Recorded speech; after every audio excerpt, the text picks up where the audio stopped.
మరో breaking news చూస్తున్నాం. BRS MLC కవిత మరోసారి హాట్ కామెంట్స్ చేశారు. మీడియా చిట్ చాట్ లో కేసీఆర్ కి లెటర్ రాయడంలో తన తప్పే లేదని అన్నారు కవిత. తండ్రిని కలిసే అవకాశం వచ్చింది, కానీ కలవలేకపోయాను అని అన్నారు. తాను రాసిన లెటర్ ను ఎవరు బయటికి తెచ్చారో చెప్పాలని కవిత డిమాండ్ చేశారు. తనకు సొంత జెండా అజెండా లేదని అన్నారు.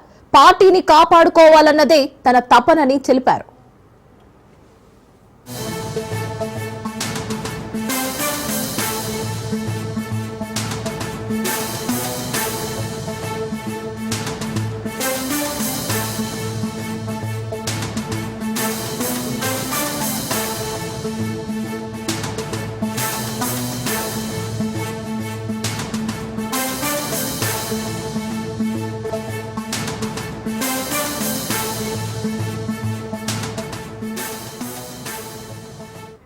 మంచిర్యాలలో ఎమ్మెల్సీ కవిత చిట్ చాట్ పై లెటర్ రాయడంతో తప్పేం లేదంటూ కవిత కామెంట్స్ చేస్తున్నారు. దీనికి సంబంధించి మరింత పూర్తి డీటెయిల్స్ మా ప్రతినిధి అరుణ్ లైవ్ లో అందిస్తారు, ఫోన్ ఇన్ లో అందిస్తారు. అరుణ్, లెటర్ బయటికి వచ్చింది, ఎవరు తీసుకువచ్చారు అని బయటకు వచ్చి కామెంట్స్ చేస్తున్నారు కవిత. దీనికి సంబంధించి ఏ డీటెయిల్స్ ఉన్నాయి మీ దగ్గర?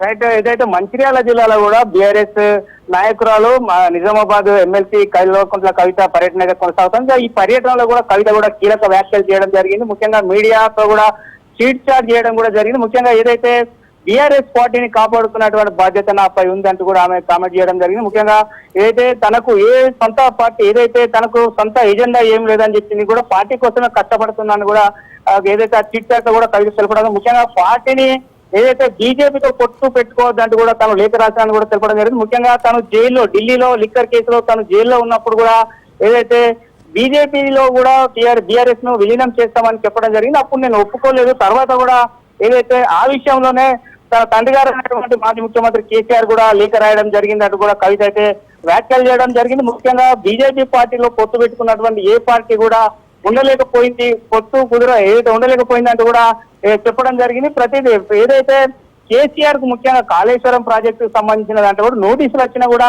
ఏదైతే బీఆర్ఎస్ బడా నేతలు ఎందుకు స్పందించడం లేదని అయితే కవిత కూడా కీలక వ్యాఖ్యలు చేసింది. ముఖ్యంగా కూడా కేసీఆర్ ను కలవడానికి వెళ్ళిన టైం దొరికినా కూడా కొన్ని సందర్భాల్లో కలవలేకపోయినానంటూ కూడా ఆమె కామెంట్ చేయడం జరిగింది. ముఖ్యంగా ఎవరైతే తన తండ్రి ఏదైతే మాజీ ముఖ్యమంత్రికి రాసినటువంటి లేఖ లీక్ కావడంపై వెనుక ఎవరు హస్తం ఉన్నదో వాళ్ళందరినీ కూడా పార్టీ గుర్తించాలి, ఖచ్చితంగా క్రమశిక్షణ చర్యలు తీసుకోవాలంటూ కూడా ఏదైతే కవిత అయితే డిమాండ్ చేస్తూ ముఖ్యంగా సింగరేణి ప్రాంతానికి సంబంధించి కూడా సింగరేణి ప్రాంతంలో బీఆర్ఎస్ అధికారంలో ఉన్నప్పుడు ముఖ్యమంత్రి వల్లనే కేసీఆర్ వల్లనే కూడా ఏదైతే చాలా మందికి వాళ్ళ యువత కూడా సింగరేణిలో ఉద్యోగాలు చేస్తున్నట్టు కూడా తెలిసింది. ఏదేమైనప్పుడు కూడా ఏదైతే తనకు ముఖ్యంగా ఏజెండా అయితే ఏం లేదు, పార్టీ కోసమే కష్టపడతాను. ముఖ్యంగా ప్రజలకు సంబంధించి పార్టీని ఏ విధంగా ఉండాలని కోరుకునేటువంటి అంశాలకు సంబంధించిన దాని విషయంలోనే మా తండ్రి గారికి లేఖ రాయడం జరిగినట్టు కూడా కవిత అయితే చిట్ చాట్ చెప్పడం జరిగింది. ఏదేమైనప్పుడు కూడా బీఆర్ఎస్ పార్టీని కాపాడేటువంటి బాధ్యత నా మీద ఉంది. ఖచ్చితంగా కూడా భవిష్యత్తులో కూడా బీఆర్ఎస్ పార్టీలనే ఉంటూ కూడా కొనసాగుతానేటువంటి కొంత కామెంట్ చేసినటువంటి పరిస్థితి